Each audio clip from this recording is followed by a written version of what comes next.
Welcome to Blooming Out, a locally produced public affairs program discussing the issues and events affecting the gay, lesbian, bisexual, and transgender community of South Central Indiana. Blooming Out is written and produced by a team of dedicated volunteers and financially supported by listeners like you.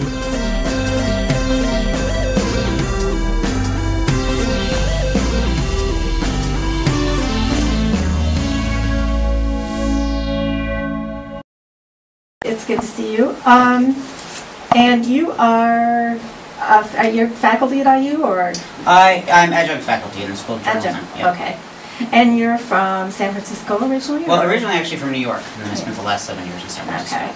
So you are going to talk a little bit about the Gender Cater film that's coming up. Would you like to focus solely on that on Saturday panel? What other updates do you have for us? I mean, well, actually, what I was going to say is, in addition to the Saturday panel, which I think is actually quite informative and useful, is being from the cities, I'm actually kind of a culture snob, and I want to just sort of stress that this is actually, we have a lot of cutting-edge programming here for this week. So there's Marlon Riggs is actually happening right now. Tonight we have an Israeli program called The Bubble. We've got some Friday shorts and an adults-only program. Saturday we do have the panel, as you know, and Saturday night we've got a great feature-length film, Itty Bitty Titty Committee, as well as a bunch of films and the Quarryland Men's Chorus, as well as roller derby girls and a dance party, and all at the low price of $28 for a festival pass. So in where I'm from, New York and San Francisco, these festival passes for these cutting-edge films would be hundreds of dollars. So I hope that people in Bloomington actually take advantage of the fact that we're able to do this. And we've got people flying in from all over the country to be a part of this. So. I know, I think it's absolutely amazing this year. It is. It really is. It's huge this year, larger than I ever remember it being before. Yeah, we hate to have the whole issue centered around the Gender Cater controversy because it's taking away, I think, or it can take away from some of these other things.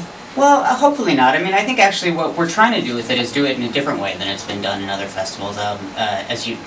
Some background, as you might know, is that the film played with relatively some dissent, but relatively little noise until it got to San Francisco, where there's more of an empowered trans community. So there's a lot of uproar around it. But I think the sort of unfortunate thing about the San Francisco situation was by the time it became an issue, it was too late, I think, for them to really schedule it appropriately. I think most of the controversy surrounding the film was around what people perceive to be a double standard.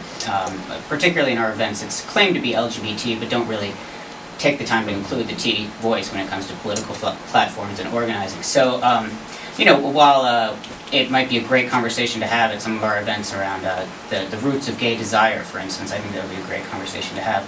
We wouldn't do so with the given that we were looking at unnatural sex, for instance, right? So that was a lot of the controversy surrounding the Gender Cater was, sure, we can have a conversation around these tensions if you'd like, but let's not do so with certain givens about the trans community. And so that's what we're doing with this event, is actually trans identity is not up for debate. We're going to create a very respectful space for trans people. But that's not to say that the conversation can't take place. It's just going to be a conversation about assumptions that we all have about each other, how to bridge the divide, and hopefully have a positive outcome. So there's been a lot of community input into this process. There's been a lot of outreach and a lot of extensive planning with the goal of uniting people, not over having the controversy continue. I think anytime a film stirs this kind of communication, it's a perfect opportunity for people to really analyze their own feelings and the issues and get them out there. I think it's then become a very important film for that reason. I think. We hope so. I mean, and it's become an important process, really, around sort of just bringing attention to different things that we might want to just keep in the back of our minds as we're planning any event. I mean, there's some of the criticism around the protest of the Gender Cater has been, well, racist and sexist films make it into our festival all the time, and that's also not something that I debate. I think that's a valid criticism, but let's maybe try to actually work toward all of us recognizing what that might look like and having inclusive input into these processes, because most of these events actually have a mission statement of creating strong community, and that doesn't happen when we wind up just showing divisive things without a context for them. So for people who maybe haven't been to a panel before, some people will, some people won't, what can they expect if they go to the Gender Cater showing and the discussion that will happen afterwards? Well, I think that what they're going to get is a couple of academics and historians are flying in to contextualize some of the stuff they study. Susan Stryker, who's a well-known trans historian, is going to contextualize some of the rhetoric and why it's perfectly understandable why some people might have watched the film and not really even understood why it was such a big deal, right? I think a lot of the controversy also came from the accompanying director's note, which perceived to be inflammatory language. So she's going to contextualize some of the sort of the history around a lot of the things that have kept the trans community out of the queer movement, as well as sort of oppressed them.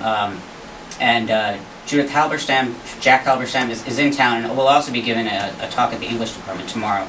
And I believe she's going to talk about film criticisms and dystopians and sort of science fiction and sort of the history of what that film might look like as well.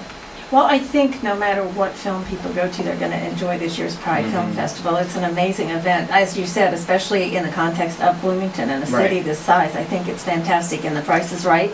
If people want to, you have a website, right? We're running out of time here, so we have to kind of wrap up. Do you want to give people some contact information? Well, I would check out buzzkirkchumley.org. Really, the schedule is up there. I also want to stress, we were talking about the Gender Cater event. There is going to be a question and answer session as well, and a couple other shorts to contextualize it. So the public will have plenty of comment time, and we should hope to have an actual productive, respectful conversation where we're building bridges. The time on the program is incorrect, if you got one of the earlier ones. So the Gender Cater panel starts at 2:30 on Saturday, and it's free. Okay, thank you very much, All right, Zach. thank you.